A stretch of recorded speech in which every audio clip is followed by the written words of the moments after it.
What's up, everyone? Sydney Depp sitting down today with Nyla Harris, women's basketball superstar here at Louisville.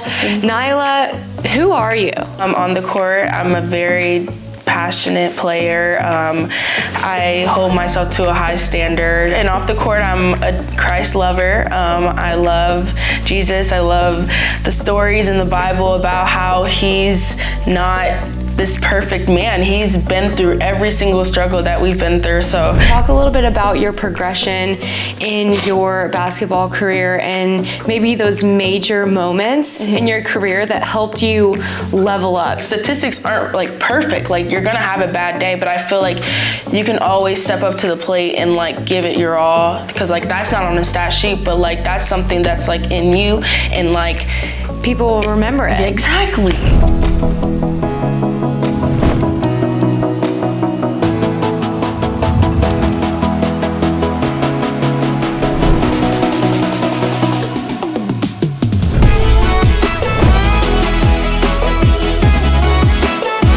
Imagine facing a challenge every day that could hold you back.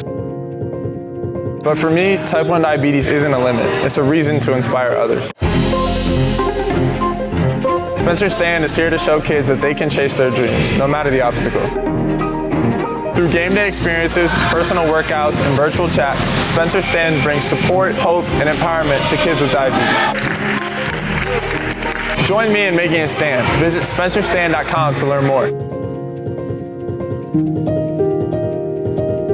What's up, everyone? Sydney Depp sitting down today with Nyla Harris, women's basketball superstar here at Louisville.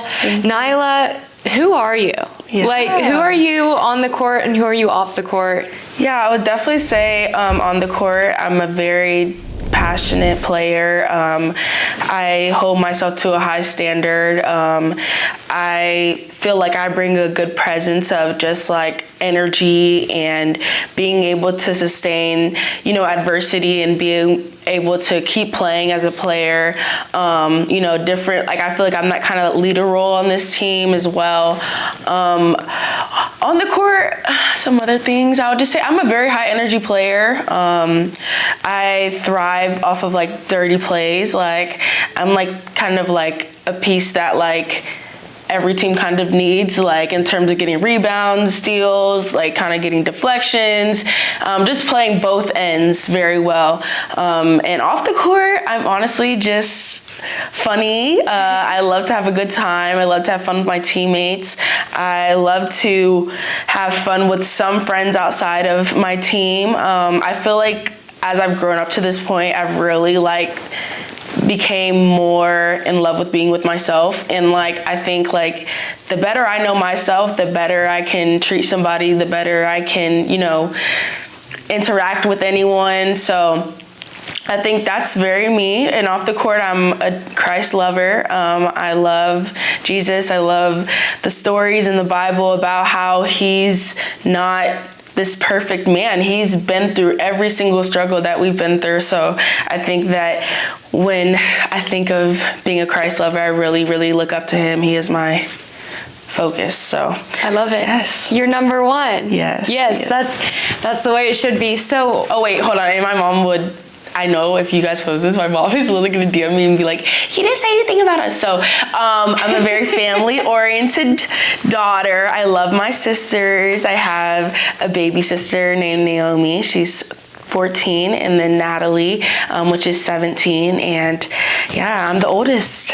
And our two loving parents, Marlo and Robert. So. Oh, I love it. Yes. So your two younger sisters, are you all close? Yeah. So actually, before, I feel like we have a kind of a big age gap. Like, I'm 21, Natalie is 17, and then Naomi's 14. So Natalie and Naomi are a little bit more closer in age, but it's kind of cool because Natalie has those moments where she wants to be the older sibling. So she'll tend to be around me a lot more, and then she'll go with Naomi when she wants to be a little baby. So I feel I love that. I love to see that we're growing as siblings. I think right now is where I really, really, really value my family in this moment right now, because I feel like I can lean on to them. They know me. Like, my mom knows me. Like, she had me. Like, you know, and just, like, being able to value that, because not everyone gets that blessing. So, I love my sisters. So being in a family of all girls besides your dad. I know. Him playing in the NFL, he couldn't raise, any sons to follow in his footsteps. So how has him being a professional athlete impacted your career as, a D1 athlete? First off, I am so thankful for my dad. He has been through like a lot in like his college career, like in order to get to where he wanted to be. And I think that I didn't really value that in the beginning when I started playing basketball, because like I didn't see myself like really being here in the beginning. Like I didn't think of like wanting to play basketball in college, and like my dad tried to instill that in me at such a young age, but I just didn't understand it. And like now, the age I'm at, being 3 years in college, I think that like I have really listened to him the most I've ever did as a father. And I'm sorry, Dad, if that is rude to you, but like it's just the truth. Like sometimes like you get annoyed your parents telling you things over and over again. Like you want to hear someone else say it, but then like when you hear the other person say it constantly, it's like, okay, like, let me talk to my dad. How did he handle this? And like being able to really value that, because like I said before, like not everyone is blessed with something like that. Not everyone is blessed with a person who has been where you want to be. Like you don't get that every day. And he just always helps me keep my head high. He texts me every morning, which is like the cutest. I don't know, like I feel like my dad is just like getting in his real like dad era with me, like trying to just be uplifting. And like every single morning I wake up, like he texts me before games. He texts me this large paragraph, and like I think that me valuing that, like especially in this time, it's really helping me to, excel in any way possible in whatever I do, like not even just basketball. And I think that that's really what he's trying to teach me. Is like, I'm not giving you these pointers just for basketball. I'm giving you these pointers for the rest of your life, because the situations you're in basketball can carry over in life. And I think that that is the one thing that I've valued the most that he's told me, and to always keep God first. So I love it. Yeah. So you talk about kind of life lessons and things that you can apply when you're on the court, but also off the court. So talk a little bit about your progression in your basketball career, and maybe those major moments in your career that helped you level up to get where you are. Yeah, well, I'm far from leveling up, but thank you so much. I think that from my freshman year to this year, I've grown so much. I think like I can say with my own heart that I'm a very visualized learner. So like I like to see things in action in order to learn from it. And I think that especially my freshman year, how attentive I was, and like how like bad I wanted to like be at that level, looking up to phenomenal players like Mikasa and Liz Dixon and all those girls that I played with. I think that the one thing that I took away from them is just heart. And like no matter what happens, like you have to leave an impact. Like you can't just let your whatever you bring to the game like be through a number, because statistics aren't like perfect. Like you're gonna have a bad day, but I feel like you can always step up to the plate and like give it your all, because like that's not on a stat sheet, but like that's something that's like in you, and like people will remember it. Exactly. Yes. So like I think that freshman year I didn't play. Like I came off the bench, and things started to change, and I ended up starting the last 15 games of the season. I even started in our Elite Eight game against Iowa, against Caitlin Clark, and my job was to guard her. Like it was, we were in shoot around, just like shooting, and Walls was like, okay, now you ready? Like I was like, yeah, ready for what? And Coach Norman was like, we got our freshman on Caitlin Clark, and I'm like, who? At first I was like, me? Y'all want me to guard her? Like, wow, that's a lot of faith in me, Yeah. but okay. And like, in the moment, I was like, oh my gosh, I'm guarding the best player in the country. Like, what can I do? But like, she's a great player. Like, yes. I can't stop her from doing what she does, but yes. I can, of course, limit it. Mm-hmm. And at first, I remember. This is a great one. Sweet 16 against Ole Miss. Y'all, like, I don't remember anything from the game. Like, all I remember is like me just like standing and like stargazing at the sky, and like everyone's running. Like, that's literally how I felt, because it was so fast. Gosh. The lights were so bright. You're just like, in this moment. I was just in this moment, like, oh my gosh. Like, yeah. everyone knew what to do, and I'm like feeling so lost. But like, they trusted me, and I was like thinking to myself, like, that is one thing that like I think I can help like our new freshmen with, is like, I know it's like hard, you know, it's a big adjustment, and like they're in this moment, they're in the same moment that, you know, I was in, and like having to step up to the plate pretty quick. Like, we need you guys to play. And so the biggest thing that I learned from when I was in that moment was just to like take it day by day. I think like my freshman year, I was so focused on like doing every single thing right, but like messing up and making mistakes is a part of human growth. Like, you're not going to be able to get over a hump in life if you've never been in a situation that made you stronger for a moment like that. And I think the one thing that Coach Wall says all the time is like, I didn't recruit you to make all of your shots. Like, if every single person made all of their shots, there wouldn't be a such thing as coaches. Like, that's what they're here to do, is right. to correct us and make us better. And so, like I said, like, I told myself that, like, take everything step by step. And now I feel like I'm in a like the game is slowed down for me, but like, I think that's the one thing that I really learned from like being in such a like stunned out moment where you like had to step up to the plate, and you were like, I don't know what to do. It's just like having faith and like being surrounded with like right people that instill that positivity into you. I think that's what helped me. That's so good. That's so good. I love that you shared that. So obviously there's been a lot of talk about Caitlin Clark, and you having guarded her, now watching what she's doing in the WNBA. How has that kind of impacted your view or how you approach the sport a little bit, and how have you seen it change based on fan bases and just the world, how they treat women's basketball, seeing what she's done? I mean, the highest viewership in pretty much the history of WNBA. Like, she's doing big things. And so as a women's basketball player, as a female athlete, how have you just seen the world kind of shift their perspective? Oh, that's a great question. Well, dang, Sydney. Pull my glasses out for this. No, I would definitely say like women's basketball as a whole has changed. Like, it was not this big when I first came in, like my freshman year. It's like that I would say like the end of my freshman year into my sophomore year is really when like women's basketball was getting big, because, you know, Caitlin Clark was doing the whole thing with Angel Reese, that tournament, which is my freshman year.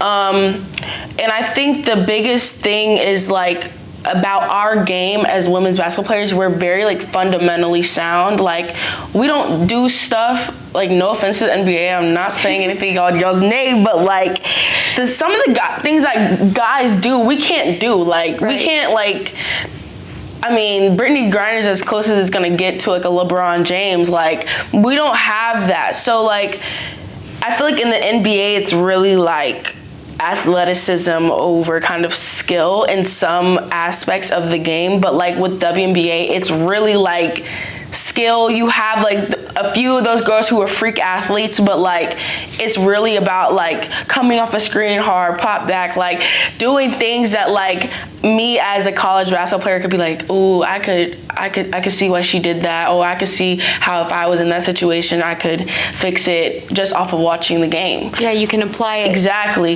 You can apply it in, like, there's players that you can look up to and relate your game to, because I can't really, like, you can relate your game to, like, maybe a NBA player from a long time ago or even now, but, like, they're still doing things that aren't really in a comparison to who you are. Like, as a woman, they're still a man. And I think, like, when I say, like, I like Nafisa Collier's game, who plays for the Minnesota Lynx, and, like, how attentive she is on defense. On offense, she's always getting rebounds. She does a little bit of everything. Like, she can shoot the threes, she can get rebounds, she can be a post, she can shoot mid-ranges, and she can lock you up on defense. Like, it's, like, a very, very, very, like, rare thing, especially in the women's game. So, yeah, I think that's kind of how she's impacted it as a whole. Like, Caitlin Clark, like, I don't think anyone realizes, like, how many eyes she opened after she left NCAA. Like, people are literally, like, buying season tickets for whatever their team's games are, because, like, women's basketball is on a rise, and, like, you don't know what kind of player is going to come in next at your school, because, like, everyone's good now. Like, and that's what makes it so much more entertaining, is, like, every team is good. There's not a lot of, like, I mean, UConn is great, don't get me wrong, but I'm just saying, like, there's not a team right now that, like, can win, like, 10 straight years in a row. Like, everyone can be everyone in this game. Yeah. So I think that's what makes it really entertaining. Anybody can hop on the climb to the top. Exactly, that's what I'm saying. Yes. So, I mean, even through watching, having worked in media and working in media, watching the rise of women's basketball and women's athletics, that side of it has been so encouraging as a female. Yes. And so I can't imagine how great it feels on your end. It feels amazing, especially, like, going out to, like, you know, tournaments and, like, seeing, like, 10,000 fans, 15,000 fans, more than that, like, at a game, just to see, you know, like, that's such a great opportunity, and, like, not everyone's fortunate to get that. So, like, I think I'm really thankful for it. Yeah. Okay, we're gonna shift gears here for a second. And you just recently got back from New York. Yes, I did. Talk about that trip, recap it. Yeah. I mean, show off your new purchase. My purchases. I love it. I love it. I call them my fuzzy Adidas. I kind of like the cozy vibe. Like, it gives cozy vibes, yes, right? it does. New York was great. I actually had a lot of fun. I think that as a team, we learned some things and we carried on with it, and we came back and practiced, you know, did what we have to do. Off of the court, honestly, we, like, went to go see Rockefeller Center, so we got to see the Christmas lights. That was so beautiful. Like, oh my gosh. And then we got an opportunity to go to the Adidas store, and we were granted money to be able to shop around and get some wonderful gifts for maybe family members or ourselves. And I think I want to pause there, and I just want to say thank you to those that came before us in this Louisville culture of women's basketball, and being able to lay down the respect that people have for our team.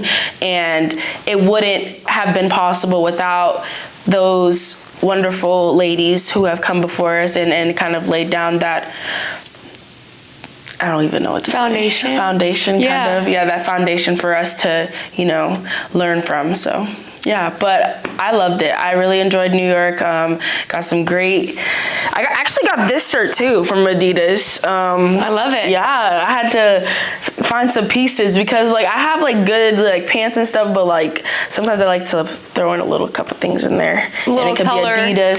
Switch it up from the red. Yeah, and I really like Adidas, actually. Like, I wasn't a fan. When I first got here, I did not like Adidas. Like, I'm not gonna lie, y'all. But, like, the way that it's big right now, it's so big. And so now good. They're making their, like, apparel and shoes, like, even better. Yes. So, yeah. I would say the same. I'm coming from a Nike school. Oh, so see? See? So it was a weird little switch. weird. But I know. I'm also loving it. Like it's I like it. you will find some of those on my Christmas Exactly. list. I'm telling you, like I love it. Yeah, Adidas is doing their big one right now. I'm not gonna lie. Okay, so let's talk about coach. As a quarterback of a major Division I program, I know a few things about winning. It takes preparation, dedication, and a competitive drive to beat anyone you go up against. To be a successful trial lawyer, you need to have these same traits. So if you're ready to win, call Thomas Law Offices today.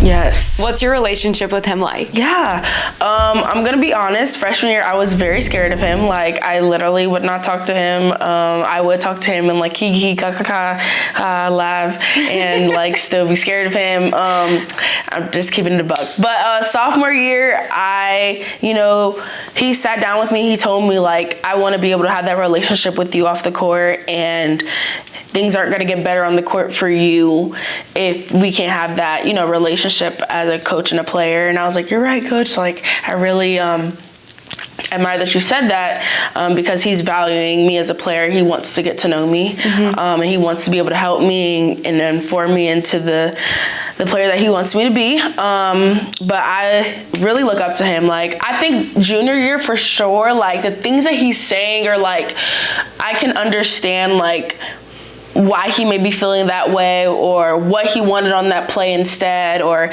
just I'm learning from him a lot, and like watching him over 2 years, of course, and just listening to everything he says when he tells us things in team meetings, like you should do this, you should do that. Like, I take that as gold, like, because he has coached wonderful, wonderful, wonderful teams, no matter what. He's coached the best. Asia Durr, Angel McCautry, Dana Evans, Kiana Smith, he's coached a lot. Maisha Hines, like, he knows like the ins and outs of this game, and he knows how to get you to where you want to be. It's just like all about buying in, and I think that was the one hard thing for me to do. But when I finally gave it, I saw the things that he was talking about, and how much I bloomed as a player up to this point. I love him though. I really do. It's going to be sad when I leave, but I love him so much, and I really look up to him with everything he does. I look at him as a second father figure, because he told my dad, like, I want you to trust me with your child. Like, and I feel like that when he says that, and he said that to my dad, and watching him say that, like, I really trusted him on that, and he's made me better as a woman. Like, he's made me stronger than I don't even know. I thought I couldn't be this strong, and I am, and I just want to thank him for that, because not only hearing him say the things that he says to me, and becoming stronger about it, it's really about reality hurts, but yeah, that's the only way you're really going to survive in this world, because no matter how much work you put into one thing, that doesn't mean you're going to get it. And I think that that's the one of the hardest things that I had to learn, was like, no matter how hard I work, it doesn't mean I'm going to be MVP of the year. Like, that's like the one thing that's hard for players to understand. And like, I think that he instills it so much in us and in me as a player. It helps with my leadership to, keep smiling when things get tough, to uplift my teammates even when I feel like I should have made that shot. Like, I really, really, really look up to him. So, love you, Coach Walls. That's so good. And I think the player-coach relationship also reflects the gameplay and how you are in practice, and how well you take those tips, those corrections. It helps having that relationship to be able to take that and then improve your gameplay and get better. So that's really great. So we opened up. Hold on, let me rephrase that. You opened up. Yes. You did it. I'm like, I don't know. She's like, well, you did it. Okay, all right. Let's talk about something else. Okay, so I want to know, are you superstitious? Like, what is your pre-game routine? I actually used to be very superstitious, like especially my freshman year and my sophomore year. I was very superstitious on what exactly I was doing, how I was doing it. Oh, especially with shoes. Oh my gosh. Like, I would wear these same shoes, y'all, for the whole entire season, and like it would have holes in it. Like by the end of the yes. Like wow. That's how superstitious I was. Like I would play with a shoe. Like if this is the shoe that I scored a double in, the highest career that I've ever had, like I will wear that same shoe. Like that's you're not taking it off. Like, I'll sleep with it if I have to. Like that's how superstitious I was. And like there came I think it was one of the games, like I didn't get enough time to do something a part of my routine, and I was like I can't play. Oh, like no. I was like, I can't do this. Like I can't. Like I'm gonna do bad. I didn't do that. So every single time I did something where I was like, it was because of that. It was because I didn't do that. It was because I didn't do that. But like now, like it's not about, I mean, it is about those things. It's all a mental thing. Like if you train your brain to think like this is what you have to do every single time or you're not going to be great, like then that's what your brain is going to think. And then of course that's going to where feelings and emotions are going to come in. But I think that I've also had different situations in life that have taught me like no matter what happens, you still got to be ready. Like you still have to step up to the plate. You still have to like, okay, if you could even do that, like, does everyone have to know?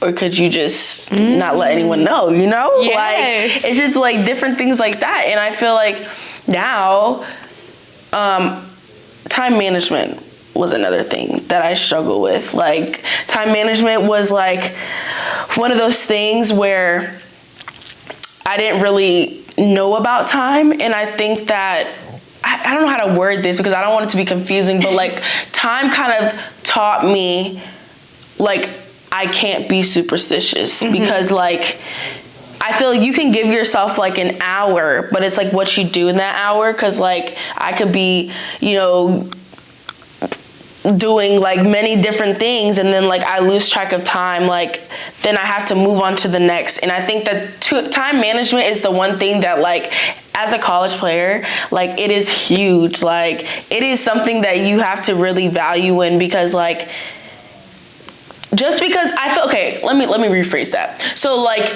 basically like say like I showed up late to something or something like that, right? And then like would I want to let the whole room know that I was late, or like would I just, you know, talk to it about whoever and then like be able to just meek in with everybody? I think that like when I mess up, and this comes in with superstition, because like if I'm superstitious about something and I can't do that thing, then I'm letting it trickle down with like interfering in other things that I could also do great in.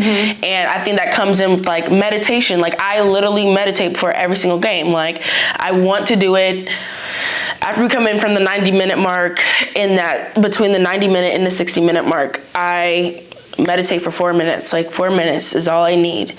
And I remember one time I only did it for 1 minute, and like I was literally like, okay, I'm not gonna do good. Like, and I said, no, Nyla, you're gonna do good. Like it's just all about what you tell your brain is how I feel about superstition. You only like, missed that step in your brain. Exactly, yes. It doesn't matter like, to anybody else. The one thing that Coach Wallace taught us is like, you're gonna let like that 4 minutes of your life, of your day, like mess up like the next like and even like in basketball, like he says, it's so funny, he like was talking to us about something today in practice, and like he was saying like it takes you like 3 seconds to shoot a shot, and then like you come back on defense, you're gonna let 3 seconds of that play interfere with the rest of the 35 minutes that we have left in the game. And I think that like when I hear that, I'm like, okay, he's saying it to the rest of us, but like it applies to you as an individual as well. Like you can't let one thing kind of be a domino effect on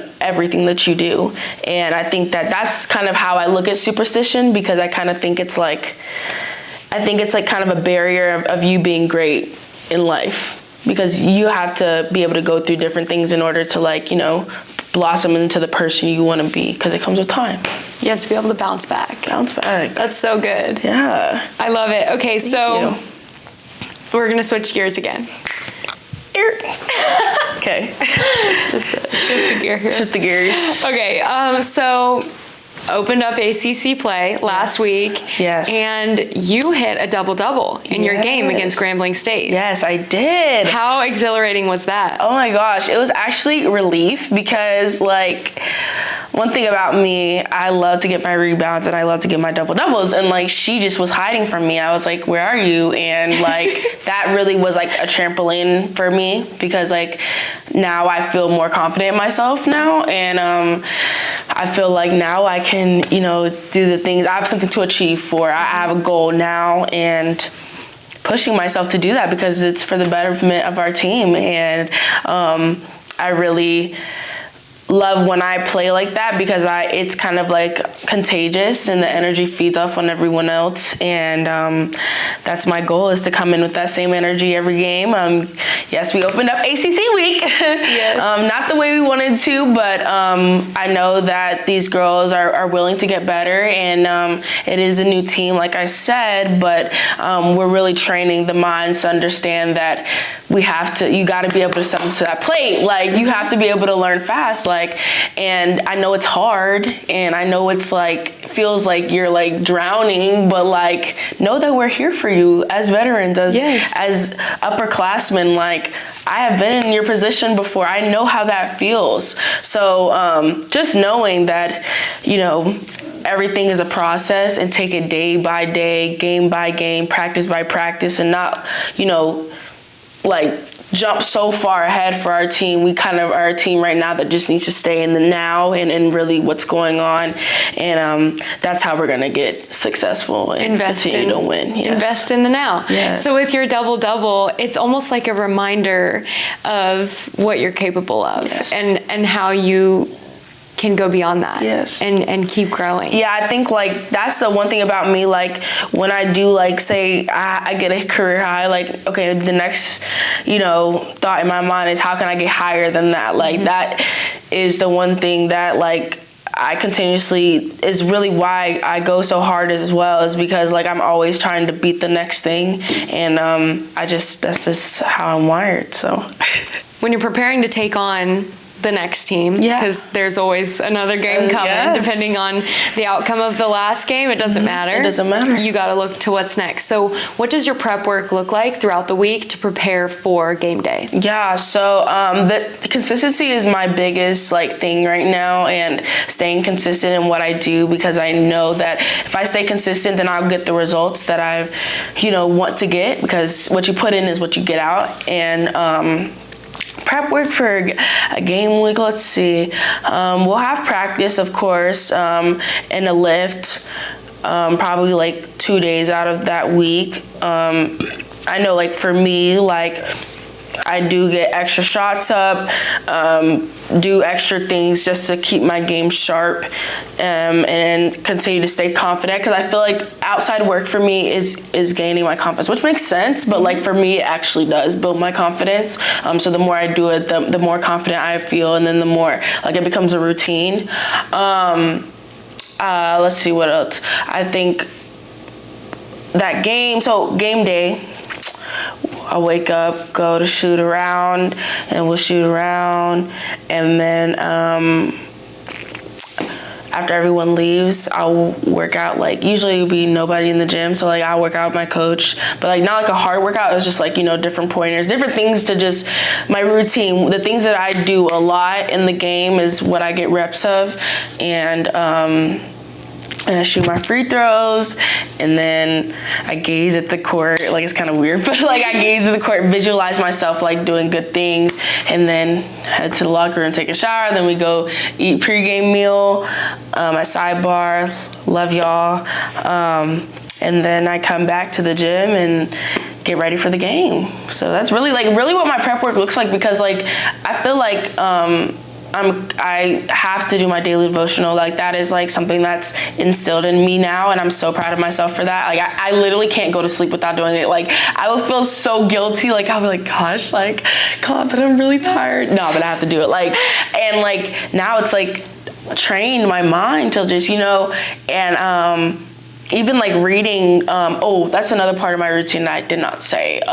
So I do like an ice tub contrast before I go in and put my jersey on, and, you know, just to keep my legs warm and get them kind of like loose. And I read a book in that meantime instead of being on my phone. I try not to be on my phone before game time. That is one thing that I have, changed, because I feel like you don't need all that outside noise before you go play. You want to go with a clear mind. So yeah, I have all the tools, I have everything. I just feel like right now is the biggest thing for me is consistency, staying, sane in adversity and being able to stick to my routine. It's not superstition, but strive for me to do it every day. It's consistency. Yes. Okay, so I know you talked about your faith a little bit, and it's obviously a big part of your life. So I kind of want to open up the floor for you to share about it. How has your faith and how has your relationship with Jesus impacted you as a person and how you play your game? So I got baptized November 13th last year.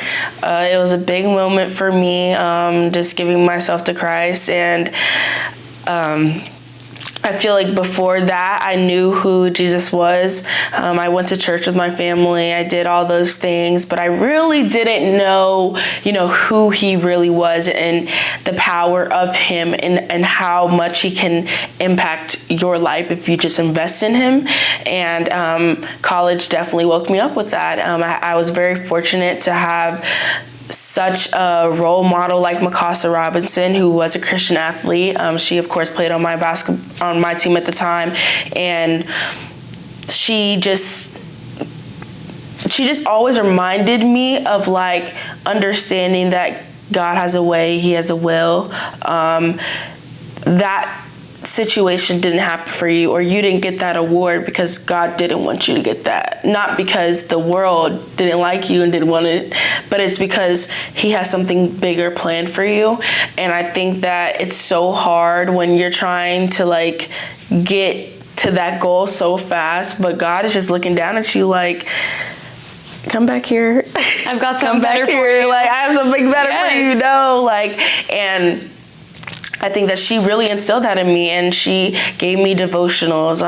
She gave me verses to remember. I remember the verse that she wrote down, and I can't remember the actual book, but anxiety weighs down a heavy heart, but kindness cheers a heart up.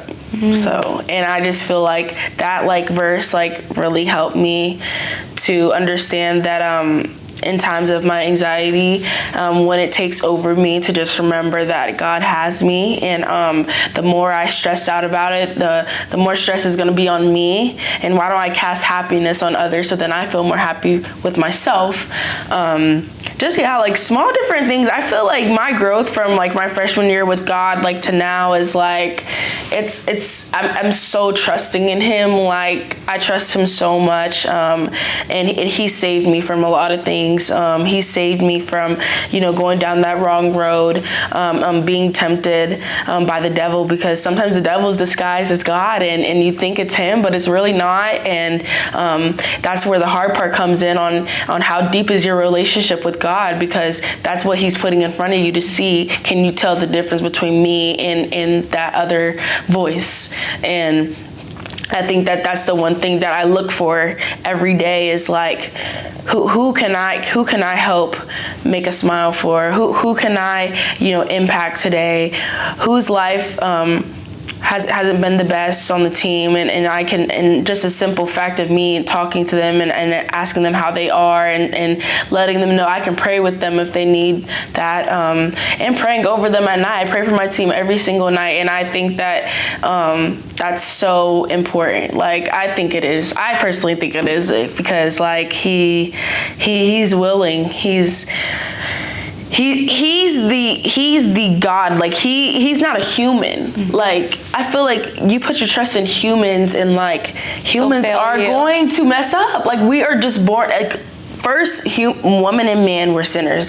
We're going to mess up as humans, but why would we put our energy on people or let people put their energy on us that mess up every day too, when God is trying to help us and steer us in the right direction? So yeah. Yes, ma'am. Hey, weeks. I love it. Oh my gosh. That's so good. Yes. That's so good. I always want to give, if they sit in this chair and share about the way the Lord has helped them or how they put their trust in Him. I want to give that light too and give a platform. 100%. So, well, I don't have anything else. Okay. Unless you do.